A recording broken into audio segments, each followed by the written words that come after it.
Hi friends, welcome to my channel. ನಾನಿವತ್ತು ನಿಮಗೆ ಡೊಳ್ಳು ಮೆಣಸಿನ ಪಲ್ಯವನ್ನು ಮಾಡೋದು ಹೇಗೆ ಅಂತ ತಿಳಿಸ್ಕೊಡ್ತೀನಿ. ಒಂದು ರೀತಿಯ ಗ್ರೇವಿ ಆಗಿ ಇರುತ್ತೆ, ಖಾರ ಮಿಶ್ರಿತವಾಗಿ ತುಂಬಾ ಟೇಸ್ಟಿಯಾಗಿರುತ್ತೆ. ಒಂದ್ಸಲ ನಿಮ್ಮ ಮನೆಗಳಲ್ಲೂ ಟ್ರೈ ಮಾಡಿ ನೋಡಿ. ಅದಕ್ಕೆ ಏನೇನು ಇಂಗ್ರೀಡಿಯೆಂಟ್ಸ್ ಬೇಕು ಅಂತ ನಾನು ನಿಮಗೆ ತಿಳಿಸ್ಕೊಡ್ತೀನಿ. ನಾನು ಮೊದಲೇದಾಗಿ ಇಲ್ಲಿ ಡೊಳ್ಳು ಮೆಣಸನ್ನು ಒಂದು 3 ಮೆಣಸನ್ನು ಹೆಚ್ಕೊಂಡು ಇಟ್ಕೊಂಡಿದ್ದೀನಿ.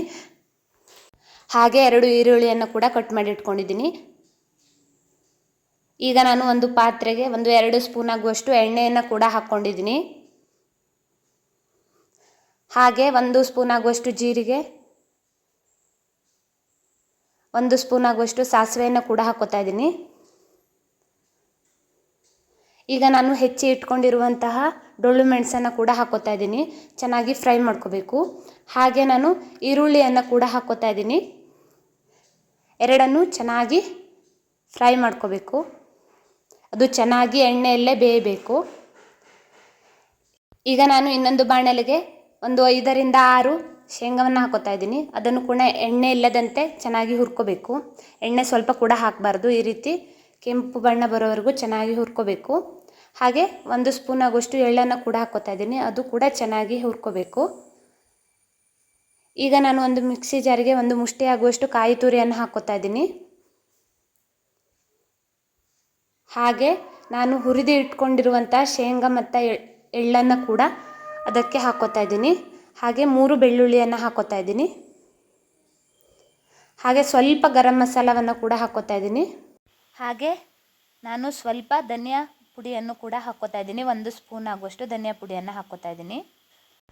ಈಗ ಸ್ವಲ್ಪ ಕೂಡ ನೀರನ್ನು ಹಾಕದೆ ತರಿತರಿಯಾಗಿ ರುಬ್ಕೋಬೇಕು. ನೋಡ್ತಾ ಇರ್ಬೋದು, ಈ ರೀತಿಯಾಗಿ ನಾನು ನೀರು ಹಾಕದೇನೆ ರುಬ್ಕೊಂಡಿದ್ದೀನಿ.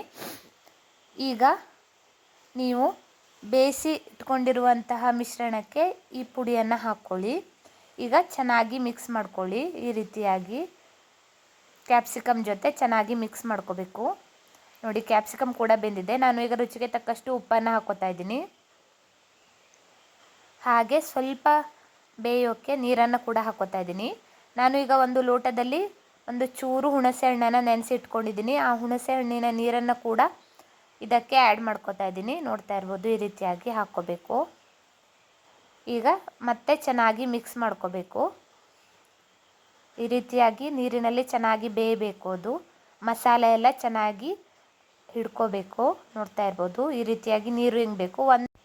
ಸ್ವಲ್ಪ ಅಂದರೆ 1 ಸ್ಪೂನ್ ಆಗುವಷ್ಟು ನಾನು ಸಕ್ಕರೆಯನ್ನು ಕೂಡ ಹಾಕ್ಕೋತಾ ಇದ್ದೀನಿ.